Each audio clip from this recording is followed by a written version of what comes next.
6:15 a.m., December 7th, 1941, the first wave of the Japanese attack had started.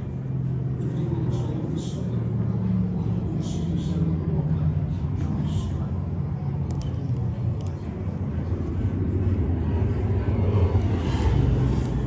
The attack force was on the brink of achieving the improbable surprise. The idea came from Admiral Isoroku Yamamoto. War between Japan and the United States seemed inevitable.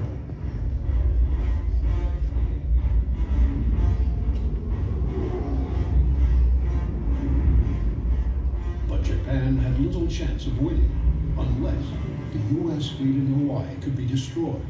For a year, Yamamoto and his staff worked on a secret plan: knock out the fleet, cripple American air power, conquer the Southwest Pacific before the U.S. could recover. A huge task force had to sail undiscovered in radio silence for over 4,000 miles. 12 days. Aircraft carriers would send out 2 waves of planes to strike in tandem with 5 midget submarines launched from large submarines stationed south of Oahu. It was a bold gamble. Oahu was the home of the American fleet, the strategic hub of the entire Pacific. The island was rich in targets, but the attack faced the formidable air power of Oahu's 6 airfields. Yet 350 planes now soared toward the island. So far, no one had come to stop them. It was a quiet Sunday morning at Pearl Harbor, but there were signs.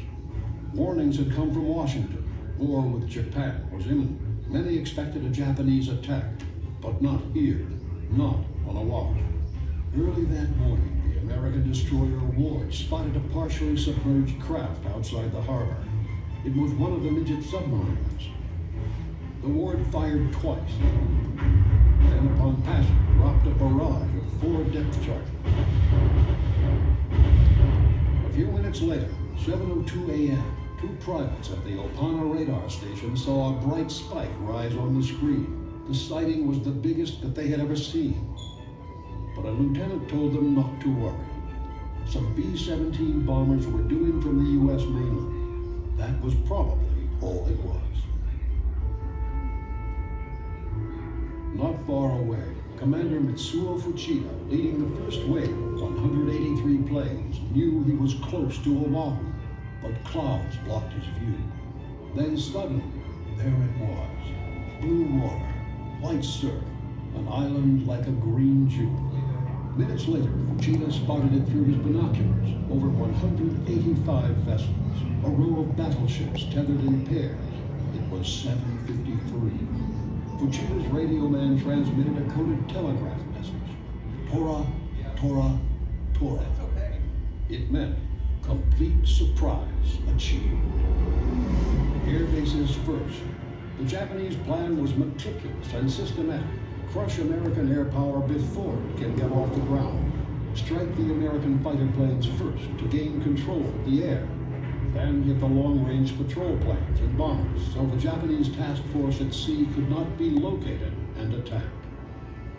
Dive bombers came screaming down to bomb and then strafe. Then fighter planes, machine guns and cannons blazed.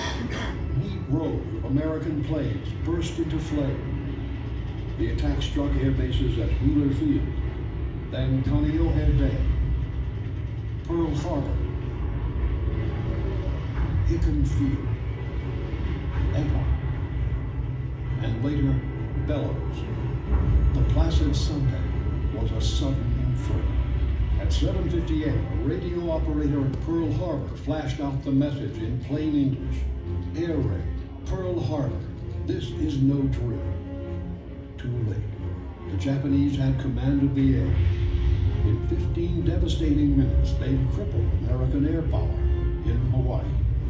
Just before 8 o'clock, 16 torpedo bombers dipped down and spread out, flying less than 50 feet above the water. The ships below prepared for morning colors.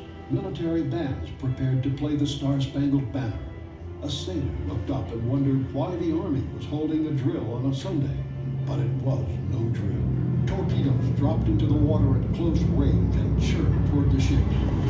The U.S. Navy believed the harbor was too shallow for torpedoes. But not for these. The Japanese had made torpedoes that could be launched in 40 feet of water. On ship after ship, a roar below decks, a lurch, a huge water geyser 600 feet into the air, then a choking cloud of vapor, oil, and smoke. Torpedoes ripped holes below. The battleships West Virginia and Oklahoma each took 9 in the gut. 2 more blasted California. Another struck Nevada. Oklahoma listed sharply. Water rose. Emergency lights went out. Men trapped below cried out in darkness. Above them, more torpedoes slammed home. But half the American battleships seemed safe. Those on the inside of the moored pairs, and the thick armor plating on their decks would surely protect them from above. But Fujita's high-level bombers each carried a single bomb, especially modified to pierce that armor. At 6 minutes past 8, it happened. A bomb crashed through Arizona's deck and penetrated the forward magazine. The magazine exploded. The ship ripped apart. A ball of fire and smoke rose over 500 feet in the air. The harbor was filled with scenes from hell. Men dove from blazing ships and swam to Ford Island, soaked with oil, their bodies burned, shocked. The first wave had succeeded. By 8:30, the planes headed back toward their carriers. Mitsuo Fuchida was satisfied. In 20 minutes, his attackers had crippled the striking power of the Pacific Fleet. He'd lost, in return, 9 planes. For nearly a half hour, the skies over Oahu were empty. Was it over? Not yet. Just before 9 o'clock, the second wave of Japanese planes filled the air. But again, the fighters and bombers raked airfields and air stations.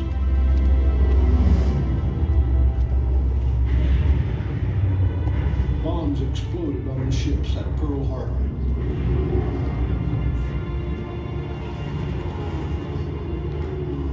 The objective of the second wave was to finish off any battleships and to destroy any American aircraft that might retaliate against the Japanese fleet at sea.